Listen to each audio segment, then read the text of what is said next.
الحمد لله نحمده ونستعينه ونستغفره ونؤمن به ونتوكل عليه ونعوذ بالله من شرور أنفسنا ومن سيئات أعمالنا من يهده الله فلا مضل له ومن يضلل فلا هادي له ونشهد أن لا إله إلا الله وحده لا شريك له ونشهد أن سيدنا ومولانا محمدا عبده ورسوله أما بعد فأعوذ بالله من الشيطان الرجيم بسم الله الرحمن الرحيم يا أيها الناس اتقوا ربكم الذي خلقكم من نفس واحدة وخلق منها زوجها وبث منهما رجالا كثيرا ونساء واتقوا الله الذي تساءلون به والأرحام إن الله كان عليكم رقيبا صدق الله العظيم وصدق رسوله النبي الكريم ونحن على ذلك من الشاهدين والشاكرين والحمد لله رب العالمين اللهم صل على سيدنا محمد وعلى آله وأصحابه كما تحب وترضى على ما تحب وترضى.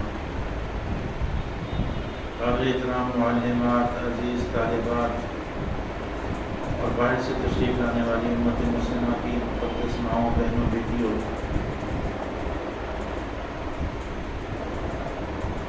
اللہ رب العزت کے انعامات میں سے ایک بہت بڑا انعام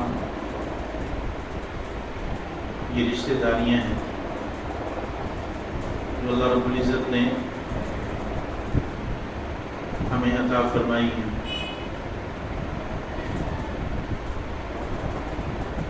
اور اللہ تعالیٰ نے اس کو بہت بڑی نعمت قرار دیا.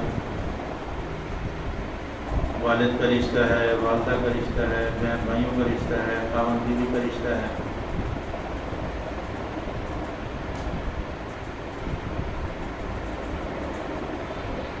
اللہ تعالیٰ نے جب یہ نعمت عطا فرمائی، ان نعمتوں کے کچھ حقوق بھی اللہ نے ذمہ لگائے.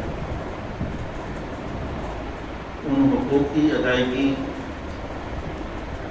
جتنی زیادہ پائی جاتی ہے اتنا ہی گھر میں سکون و محبت کی فضا بڑھتی چلی جاتی ہے. اور ان حقوق میں جتنی کوتاہی بڑھتی جاتی ہے اتنا ہی گھر جہنم کا منظر پیش کرنے لگتا ہے. آج ہمارے معاشرے میں گھروں میں جو فساد ہے اس کی وجہ ان حقوق سے آشنا نہ ہونا ہے، یا حقوق سے آگاہی تو ہے لیکن ان کی ادائیگی کی جانب توجہ کا نہ ہونا.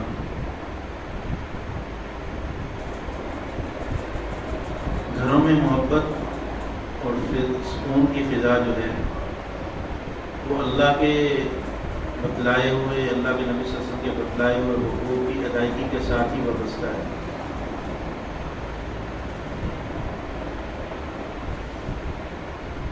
اور یہ رشتہ داری کے حقوق کی ادائیگی یہ ایسی چیز ہے جو انسان کو اللہ کی رحمت سے جوڑتی ہے. اور ایسے ہی انسان کی زندگی میں اس کے بڑے اچھے اثرات مرتب ہوتے ہیں.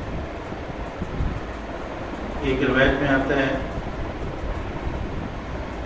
کہ آپ صلی اللہ علیہ وسلم نے ارشاد فرمایا کہ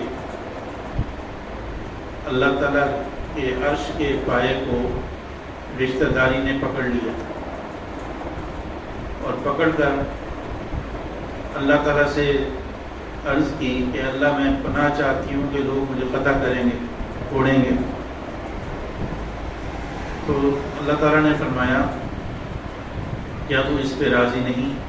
جو تجھے جوڑے گا میں اسے اپنے رحمت سے جوڑوں گا اور جو تجھے توڑے گا میں اسے اپنی رحمت سے جدا کر دوں گا. اس نے کہا جی کیوں نہیں، میں اس پہ راضی ہوں، رشتہ داری کی. اور رشتہ داروں کی حقوق کی ادائیگی کی بنا پر انسان کی زندگی اور اس کے رزق میں برکت ہوتی ہے. اس لیے آپ صلی اللہ علیہ وسلم نے فرمایا کہ جو شخص یہ چاہتا ہے کہ اس کے رزق میں برکت ہو اور اس کی عمر دراز ہو تو اسے چاہیے کہ صلہ رحمی کرے.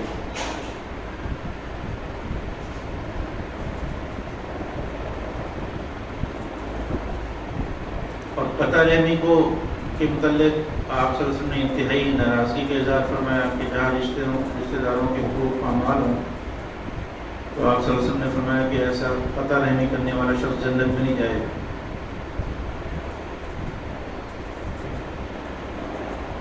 اور حقوق کی عدم ادائیگی میں سب سے بڑی وجہ تو ہمارا آخرت سے غافل ہونا ہے کہ ہم لوگ اپنے معاملات کرتے ہوئے یہ نہیں سوچتے کہ ہمیں اللہ تعالیٰ کے ہاں بھی جواب دہ ہونا ہے۔ بس جس کے پاس طاقت ہے وہ سمجھتا ہے کہ بس میرے دل میں جو آئے میں مجھے کر لوں تو مجھے پوچھنے والا نہیں۔ حالانکہ ایک ذات ایسی ہے جو سب سے بڑی طاقت والی ہے اور اس کے پاس ہم میں سے ہر ایک کو جانا ہے اور جا کر اپنے اعمال کا متعلق جواب دینا ہے۔ یہ بات اگر دل میں بیٹھ جائے پھر بندے سے اگر حق تلفی ہو گئی تو اس کو اس وقت تک چین نہیں آتا جب تک کہ وہ معافی نہیں مانگ لیتا دوسرے سے۔ حضرت ابوبکر رضی اللہ تعالیٰ عنہ کتنا بڑا ان کا مقام ہے۔ حضرت عمر رضی اللہ تعالیٰ عنہ کے ساتھ کوئی معاملات میں کچھ باتوں میں تھوڑی سی اونچ نیچ ہو گئی تو بعد میں احساس ہوا تو ان سے معافی مانگنے کے لیے چلے گئے۔ انہوں نے معاف نہیں کیا تو حضور کی خدمت میں پہنچتے ہوئے یا رسول اللہ مجھ سے غلطی ہوئی ہے مجھے معافی دلوا دی۔ تو یہ آخرت کا احساس ہی تھا جو انسان کو اس بات پر ابھارتا ہے۔ تو سب سے پہلی بات تو یہ ہے کہ ہم ان رشتوں کو جو اللہ تعالیٰ نے یہ جو ہمیں نعمت عطا فرمائی ہے، رشتے عطا فرمائے ہیں، ان کی قدر کریں اور ان کے متعلق اللہ تعالیٰ نے جو حقوق بیان فرمائے ہیں ان حقوق کو سیکھیں اور ان کو ادا کرنے کی فکر ہو۔ عام طور پر تعلقات میں جو فساد ہوتا ہے، گھروں میں جو لڑائیاں ہوتی ہیں، اس کی مختلف وجوہات ہیں۔ آج انہیں کے متعلق کچھ عرض کروں گا کیونکہ آج کل ہمارے گھروں میں اکثر گھروں میں وہ بے سکونی، بے چینی، لڑائی، فساد، یہ چیزیں چلتی ہیں۔ تاکہ ہم ان چیزوں میں وہ سیکھیں، غور کریں اور ان پر عمل کریں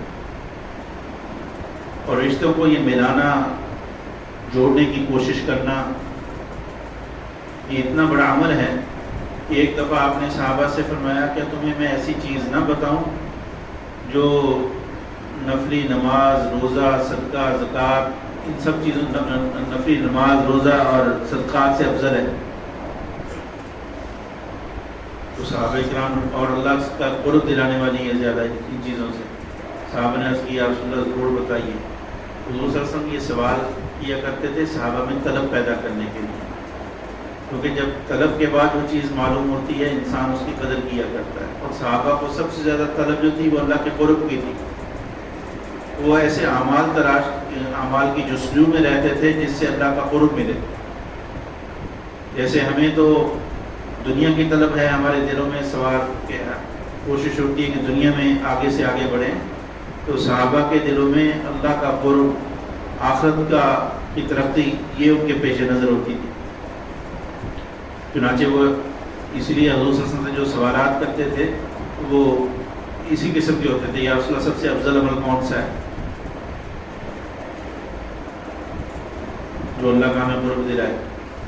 ایسے مختلف سوالات صحابہ نے کیے، حضور نے جواب دیے۔ تو اسی طرح یہاں بھی حضور صلی اللہ علیہ وسلم نے صحابہ سے پوچھا کہ میں تمہیں ایسا عمل نہ بتاؤں جو نماز، روزہ اور صدقہ سے افضل ہے، نفلی نماز، نفلی روزہ، نفلی صدقات سے۔ صحابہ نے عرض کیا رسول اللہ ضرور بتائیے۔ آپ نے فرمایا تعلقات کو، رشتوں کو جوڑنا، جوڑے رکھنا اور ان کا احترام کرنا، یہ نفلی نماز، نفلی روزہ اور ان چیزوں سے افضل ہے، اللہ کا قرب دلاتا ہے۔ اور فرمایا کہ آپس کی لڑائی جھگڑے یہ تو دین کو موڑ دینے والے ہیں، دین ختم کر دینے والے ہیں۔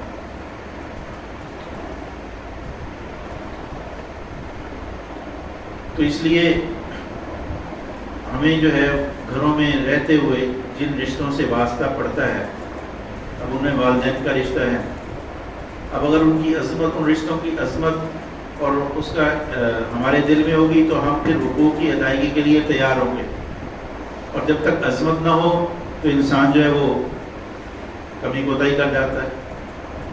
اب والد کے متعلق اللہ کے نبی صلی اللہ علیہ وسلم کا ارشاد کہ رب کی رضا والد کی رضا میں ہے، اور رب کی ناراضگی والد کی ناراضگی میں ہے۔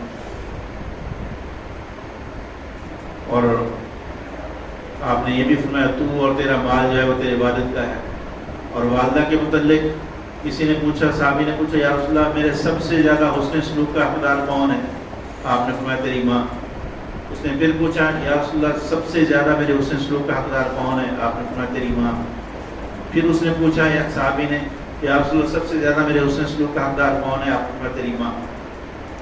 پھر چوتھی دفعہ انہوں نے پوچھا، یا رسول اللہ سب سے زیادہ حسن سلوک کے میرے حقدار کون ہے؟ آپ نے فرمایا تیرا باپ۔ تو ماں کے ساتھ حسن سلوک، خدمت، اس کا تین گنا جو ہے علماء نے ذکر کیا کہ 3 درجے زیادہ، اور باپ کی اطاعت جو ہے وہ اطاعت میں باپ کا حق مقدم ہے اور خدمت میں ماں کا حق مقدم زیادہ ہے۔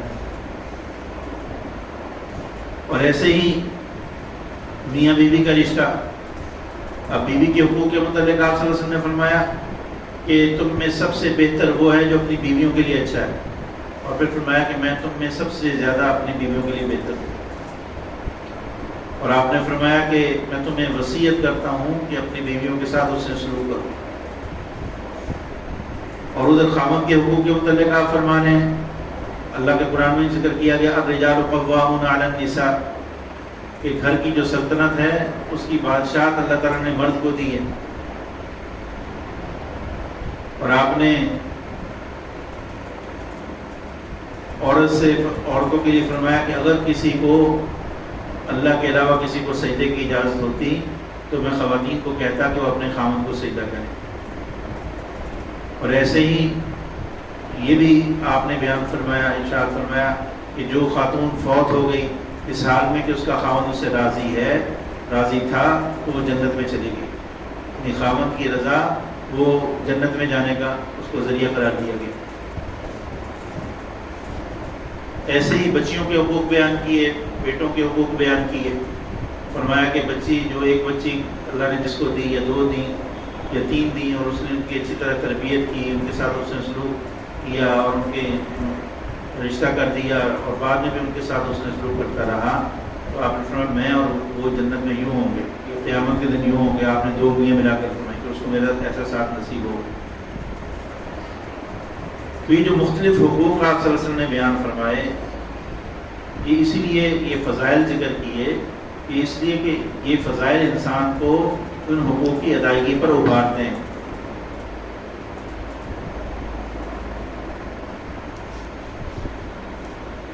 اور پھر جو چیزیں ان میں دراڑ کا باعث بنتی ہیں ان پہ بھی آپ نے توجہ دلائی اور ان کا علاج بھی بتایا، تاکہ گھریلو زندگی جو ہے وہ محبت اور سکون کا گہوارہ بنے۔ اور آپ نے فرمایا کہ ایک روایت میں آتا ہے کہ شیطان جو ہے وہ اپنا تخت لگاتا ہے سمندر پر، اور اپنے جو چیلے ہیں، جو اس کے اولاد ہے، جو لوگوں کو گمراہ کرنے پہ لگی ہوئی ہے، ان کا اجلاس بلاتا ہے اور ہر ایک سے پوچھتا ہے تو نے کیا کام کیا۔ ایک آتا ہے کہ میں نے فلاں کو نماز سے غافل کر دیا، دوسرا آتا ہے روزے سے غافل کر دیا، تیسرا آتا ہے کہ اس کو زنا میں مبتلا کر دیا، چوتھا آتا ہے اس کو شراب میں نوشی پہ لگا دیا، تو وہ کہتا ہے ٹھیک کیا، اچھا کیا، اچھا کیا۔ ایک آتا ہے اور آپ کہتا ہے کہ میں نے میاں بیوی کے درمیان لڑائی ڈالی اور اتنی لڑائی ڈالی کہ طلاق تک بات پہنچ گئی، تو وہ کھڑا ہو کر اس کو جو ہے وہ گلے سے لگاتا ہے، کہتا ہے تم نے سب سے اچھا کام کیا۔ تو یہ گھروں میں اختلافات جو ہیں، یہ چیزیں اللہ کو انتہائی ناپسندیدہ اور شیطان کے لیے انتہائی خوشی کا باعث۔ اس لیے آپ نے فرمایا کہ اللہ کو حلال چیزوں میں سب سے زیادہ مقبول چیز وہ طلاق ہے۔ اب گھروں میں یہ جو اختلافات ہوتے ہیں ان کی وجوہات کیا ہیں؟ ان میں سے پہلی وجہ وہ یہ ہے کہ ہر آدمی یہ چاہتا ہے کہ میرا حق ادا کیا جائے، میرے حق میں کمی نہ ہو، اور یہ نہیں دیکھتا کہ میں دوسرے کا حق ادا کر رہا ہوں کہ نہیں کر رہا. تو اپنے حق کا مطالبہ کرنا اور دوسرے کے حقوق کی ادائیگی کی جانب توجہ نہ کرنا، یہ بھی آپس میں اختلاف کا باعث بنتا ہے. حالانکہ شریعت کی تلقین یہ ہے کہ انسان کی اپنے میرے ذمہ جو حقوق ہیں ان کی ادائیگی کی جانب فکر ہو، اور دوسرے کی جانب سے اگر کمی کوتاہی ہو تو اس کو درگزر اس سے کی جائے، اس کے معاملے میں اصلاح ہو. جبکہ ہمارے یہاں جو ہے وہ خود غرضی غالب ہے، ہر آدمی کو یہ بس مجھے جو ہے وہ نفع پہنچنا چاہیے، اپنے آرام کے لیے، اپنے فائدے کے لیے دوسرے کا نقصان برداشت کر لیتے ہیں. حالانکہ شریعت کی تلقین یہ ہے کہ خود اپنا نقصان کر لے لیکن دوسرے کو فائدہ پہنچائے. وَيُؤْثِرُونَ عَلَىٰ أَنفُسِهِمْ وَلَوْ كَانَ بِهِمْ خَصَاصَةٌ، کہ اپنے آپ پر دوسروں کو ترجیح دیتے ہیں اگرچہ خود ضرورت مند ہوتے ہیں. اب صحابہ کے واقعات سے ایسی کتابیں بھری پڑی کہ انہوں نے اپنے آپ پر دوسرے کو ترجیح دی، خود مشقت برداشت کر لی، دوسرے کو تکلیف نہ پہنچنے دی. اور دوسرا سبب جو ہے وہ اس بات کا دل میں تمنا کا ہونا کہ بس جو میری مرضی کے مطابق ہونا چاہیے ہر چیز. حالانکہ اللہ تعالیٰ نے مزاج مختلف بنائے ہیں، جیسے انسان کا خود شکلوں میں اختلاف ہے اور زبان میں اختلاف ہے، بولنے میں آواز ہر ایک کی الگ ہے، ٹھیک ہے، اور خود انسان کے اعضاء میں بھی اختلاف ہے. تو اسی طریقے سے انسان کے مزاجوں میں بھی اختلاف ہے. تو یہ جو مزاجوں کا اختلاف ہے یہ بھی جو ہے جب انسان یہ سمجھتا ہے کہ دوسرا بھی میرے بیانی میرے مزاج کے مطابق اس کو ہونا چاہیے، تو اس کے خلاف نہیں ہونا چاہیے، تو یہ چیز بھی آپس میں اختلاف کا باعث بنتی ہے. اور شریعت کی تلقین یہ ہے کہ اگر آپ کو اپنے گھر میں رہنے والے افراد جو ہیں ان میں سے کسی کا کوئی بات ناگوار گزرتی ہے تو ناگوار جہاں اس میں کوئی خامی ہے تو اس کے ساتھ اس میں کوئی خوبی بھی ہوگی، تو خوبی بھی نظر رکھی جائے تو پھر آپس میں اختلافات کم ہوتے ہیں. جیسا کہ ایک روایت میں آتا ہے، آپ فرمایا کہ اگر تم میں سے کوئی اپنی بیوی سے بغض نہ رکھے کہ کیونکہ اگر اس میں تمہیں کوئی خامی دکھائی دے رہی ہے تو اس میں کوئی نہ کوئی خوبی بھی ضرور ہوگی. ہر انسان خوبیوں اور خامیوں کا مجموعہ ہے. اگر تو خوبیوں پہ نظر رکھی جائے تو پھر محبتیں پروان چڑھتی ہیں، اور اگر خامیوں پہ نظر رکھی جائے تو پھر جو ہے نفرتیں پروان چڑھتی ہیں. ہمارے معاشرے میں ایسے ہی ہوتا ہے. اب ساس بہو کا جو اختلاف ہے تو اس میں ساس جو ہے وہ ہمیشہ بہو کی خامی پہ نظر رکھے گی، کوئی معمولی سی خامی نظر آئے گی اسی کو اچھا دے گی. اور اسی طریقے سے میاں بیوی کے اختلاف میں بھی یہ چیز ہوتی ہے، اور جو خوبیاں ہوتی ہیں ان کی جانب نظر نہیں ڈالتے. اگر خوبیوں کو دیکھا جائے کہ جہاں خامی ہے تو خوبی بھی کوئی نہ کوئی ہوتی ہے، تو پھر جو ہے یہ نفرتیں پھر پروان نہیں چڑھتی. اور اسی طرح یہ سوچنا کہ ہر شے میری مرضی کے مطابق ہو، تو یہ تو دنیا میں تو ہو ہی نہیں سکتا. دنیا میں تو رہتے ہوئے ہر چیز مرضی کے مطابق ہو، یہ چیز کسی کو میسر نہیں ہے. یہ چیز تو صرف جنت میں جا کے ملنی ہے. مرضی کے جو خلاف چیز ہے اس پہ شریعت کا حکم کیا ہے؟ وہ صبر کرنا ہے. اور صبر کرنے پر جو اجر دیا گیا ہے، یعنی باقی اب دیکھیں مختلف اعمال ان کی فضیلت ذکر کی کہ مثلا نماز پڑھتا ہے تو اس کا اتنا ثواب، سبحان اللہ پڑھا ہے تو اس کا اتنا ثواب، اور جو صبر ہے اس کا ثواب ذکر کیا انما یوفی الصابرون اجرهم بغیر حساب، کہ اللہ تعالیٰ صبر کرنے والوں کو بے حساب بدلہ دیں گے. تو مزاجوں کا اختلاف یہ ہر گھر میں ہوتا ہے، لیکن شریعت کی تلقین یہ ہے کہ مزاج کے خلاف جب بات آئے تو انسان اس کو برداشت کرے، فوراً جو ہے وہ آپ میں سے باہر نہ ہو جائے. اب بیوی کو خاوند کے مزاج کے خلاف اگر کوئی بات ملے گی فوراً بول پڑے گی تو ظاہر ہے پھر لڑائی تک بات جائے گی. اگر تھوڑا صبر کر لے گی، برداشت کر لے گی تو لڑائی نہیں ہوگی. اور یہ مزاجوں کا اختلاف اب دیکھیں حضور صلی اللہ علیہ وسلم سے بڑھ کر تو کوئی شفیع نہیں ہو سکتا، ٹھیک ہے، لیکن حضور صلی اللہ علیہ وسلم کو بھی اپنی اور ازواج مطہرات سے بڑھ کر کوئی اپنے خامد، جتنا ازواج مطہرات کو حضور صلی اللہ علیہ وسلم سے محبت تھی یا حقوق کی ادائیگی کا خیال رکھتی تھی، اتنے تو کوئی عورت اپنے خاوند کا خیال نہیں رکھ سکتی، اتنی محبت نہیں کر سکتی. لیکن ازواج مطہرات کو بھی حضور صلی اللہ علیہ وسلم سے کبھی گرانی ہو جاتی تھی طبیعت میں، اور خود حضور صلی اللہ علیہ وسلم کو بھی ازواج مطہرات سے گرانی ہو جاتی تھی. ایک دفعہ آپ صلی اللہ علیہ وسلم نے 1 مہینہ تک ازواج مطہرات سے بائی کاٹ کیے رکھا، بول چال بند رکھی، ناراضگی کا اظہار کی. اور خود ازواج مطہرات کو بھی ایسے ہو جاتا تھا. اب حضرت عائشہ رضی اللہ تعالیٰ عنہ سے حضور صلی اللہ علیہ وسلم کو کتنی محبت تھی، لیکن حضور صلی اللہ علیہ وسلم ایک دفعہ فرماتے ہیں مجھے پتہ چل جاتا ہے جب تم مجھ سے راضی ہوتی ہو، جب تم مجھ سے ناراض ہوتی ہو. جب تم مجھ سے راضی ہوتی ہو تو قسم کھاتی ہو رب محمد، اور جب ناراض ہوتی ہے تو رب ابراہیم کے نام سے قسم کھاتی ہو. تو حضرت عائشہ رضی اللہ عنہ نے عرض کیا یا رسول اللہ بات تو آپ کی ٹھیک ہے، لیکن میں صرف آپ کا نام ہی چھوڑتی ہوں، ایسی بات نہیں کہ میں دل سے ناراض ہوں آپ. تو گھروں میں اختلاف مزاج کی بنا پر خلاف طبیعت بات سامنے آتی ہے، ہو جاتی ہیں، تو لیکن اس میں شریعت کی تلقین وہ یہ ہے کہ صبر کیا جائے. اس لیے آپ نے فرمایا کہ پہلوان وہ نہیں جو دوسرے آدمی کو پچھاڑ دے، بلکہ پہلوان وہ ہے جو غصے کے وقت اپنے آپ پہ کنٹرول کر لے. بہن بھائیوں میں آپس میں اختلاف ہو جاتا ہے، خلاف طبیعت بات آ جاتی ہے، تو صبر کا مظاہرہ کریں گے تو محبتیں قائم رہیں گی، اور اگر بے صبری کریں گے اور جو ہے وہ پھر معاملات جو ہے وہ بگاڑنے کی طرف جاتے ہیں. اور اس پر جو صبر پہ فضائل ہیں وہ اگر انسان میں غور کرے تو انسان کو ہمت ہوتی ہے صبر کرنے کی. اب جیسا کہ ایک روایت میں آپ نے فرمایا کہ میں اس شخص کے لیے جنت کے وسط میں محل کا ضامن ہوں جو حق پہ ہوتے ہوئے جھگڑا چھوڑ دے. ان جھگڑے کا موقع تھا، واقعتاً وہ جو ہے کر سکتا ہے جھگڑا اور حق پہ ہے، لیکن وہ اللہ کا حکم سمجھ کر وہ جھگڑا چھوڑ دے تو میں اس کے لیے جنت کے وسط میں محل کا ضامن ہوں.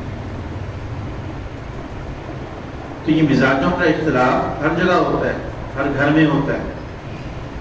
تو اس میں شریعت کی تلقین یہ ہے کہ خلاف طبیعت جو بات آئے تو اس پہ صبر کرے، اور جب کوئی ایک خامی سامنے آئے تو ساتھ ہی اس کی خوبی میں غور کرے کہ اس میں یہ خوبی بھی ہے. اور اس میں سب سے بڑا کردار جو ہے وہ زبان کی بے احتیاطی کا ہوتا ہے. کہ زبان کی بے احتیاطی جو ہے وہ بہت جلدی آگ بھڑکا دیتی ہے. اس لیے ایک صحابی نے حضرت عقبہ بن عامر رضی اللہ تعالیٰ نے آپ سے پوچھا کہ یا رسول اللہ من نجات، یا رسول اللہ نجات کا سبب کیا ہے، کوئی ایسا عمل بتا دیں جس سے نجات ہو جائے دنیا میں بھی آخرت میں بھی. تو آپ نے ان کو 3 باتوں کی تلقین فرمائی. سب سے پہلے یہ ذکر کیا عمل کا علیہ کا لسانہ کا، اپنی زبان کو کنٹرول میں رکھو، زبان کو قابو رکھو، کیونکہ زبان کی بے احتیاطی کی انسان کو جہنم کی گہرائیوں میں گرا دیتی ہے، اور زبان کی جو احتیاط سے گفتگو ہے یہ اللہ کا قرب گراتی ہے. اس لیے آپ نے فرمایا کہ جو آدمی 2 چیزوں کا ضامن ہے، ضمانت دے مجھے میں اس کی جنت کا ضامن ہوں. ایک وہ جو 2 جھگڑوں کے درمیان ہے یعنی زبان، اور دوسرا وہ جو ٹانگوں کے درمیان ہے شرف کا، یہ اس کو غلط استعمال نہیں کرے گا تو میں اس کے لیے جنت کا ضامن ہوں. اور دوسرا آپ نے ان کو فرمایا کہ وَلْيَسَعْكَ بَيْتُكَ، کہ تیرا گھر تجھے سمائے رکھے، تو گھر سے بلا ضرورت باہر نہ نکل. یہ مردوں کو بھی کہا جا رہا ہے بغیر ضرورت کے باہر نہ نکلو، تو عورتوں کے لیے تو یہ بطریقہ والا یہ حکم ہے. خاص طور پر جو ہے اگر نکلنا بھی ہو تو بغیر پردے کے نکلنا ہے، یہ تو بہت ہی سخت گناہ ہے. ازواج مطہرات کو حکم دیا گیا وَقَرْنَ فِي بُيُوتِكُنَّ، اپنے گھروں میں ٹھہری رہیں، وَلَا تَبَرَّجْنَ تَبَرُّجَ الْجَاهِلِيَّةِ الْأُولَىٰ، کہ جاہلیت اولیٰ کی طرح اپنی زیب و زینت کو ظاہر کر کے باہر نہ نکلیں. تو گھروں سے بلا ضرورت باہر نکلنا، اس کو جو آپ نے جو ہے وہ نجات کا نکلنے سے بچنا، اس کو نجات کا سبب قرار دیا. اور تیسری بات آپ نے فرمائی وقت کی علی خطیئتک کا، اپنے گناہوں پر روتے رہو. روزانہ کچھ وقت نکال کر استغفار کر لیا، اللہ سے معافی وغیرہ مانگ لی. تو خیر گھروں میں اختلاف سے بچنے کے لیے جو بنیادی چیز اس کی ضرورت ہے وہ یہ برداشت ہے، صبر ہے. خلاف طبیعت بات جو ہے اس کو برداشت کر جانا. اور اسی طریقے سے یہ فکر لگ جائے کہ میرے ذمہ جو حقوق ہیں قیامت کے دن مجھ سے ان کے متعلق پوچھا جائے گا، مجھے ان میں کوتاہی نہیں کرنی چاہیے. تو اس طرح اگر ہم گھروں میں رہتے ہوئے وقت گزاریں گی، اپنے رشتہ داروں کے ساتھ جو اپنے معاملات کریں گی، تو پھر جو ہے گھروں میں محبت پروان چڑھے گی۔ اور اگر ہم صرف اپنے حقوق کا مطالبہ کرتے رہیں اور دوسروں کے صرف عیوب پہ نظر رکھیں اور دوسروں کے جو ہمارے ذمہ حقوق ہیں ان کی ادائیگی کی فکر نہ کریں، تو پھر گھروں میں جو ہے نفرتیں پروان چڑھیں گی اور گھروں میں جو ہے ماحول ناموافق ہوگا، اور اس کی نوسط سے پھر رزق میں تنگی آتی ہے، رزق میں بے برکتی ہوتی ہے۔ اس لیے کوشش کی جائے اس بات کے اہتمام کی کہ پہلے تو یہ دیکھیں کہ میرے ساتھ جن لوگوں کا تعلق ہے، خاوند ہے، بیوی، خاوند دیکھے بیوی کے متعلق، بیوی خاوند کے متعلق، اور سسر ساس جو ہیں ان کے میرے ذمہ جو حقوق ہیں، بہن بھائیوں کے جو حقوق ہیں وہ ہیں کیا، پھر ان کی ادائیگی کی فکر ہو، اور دوسرے کی جانب سے اگر کوئی تھوڑی بہت کوتاہی ہو تو اسے درگزر سے کام لیا جائے۔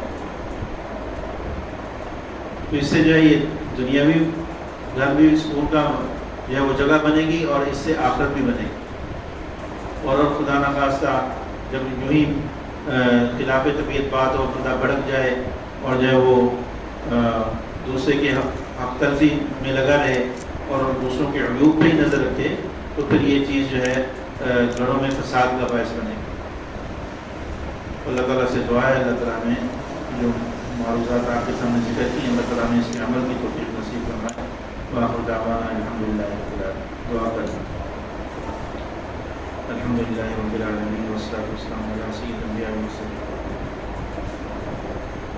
اللهم انا نسألك بأننا نشهد انك انت الله لا اله الا انت الاحد الصمد الذي لم يلد ولم يولد ولم يكن له كفوا احد۔ اللهم انا نسألك بأن لك الحمد لا اله الا انت وحدك لا شريك لك الحنان المنان بديع السماوات والارض يا ذا الجلال والاكرام سبحان ربي العلي العظيم الحق۔ اللهم صل على سيدنا محمد عبدك ورسولك وصلى الامين وعلى وسلم۔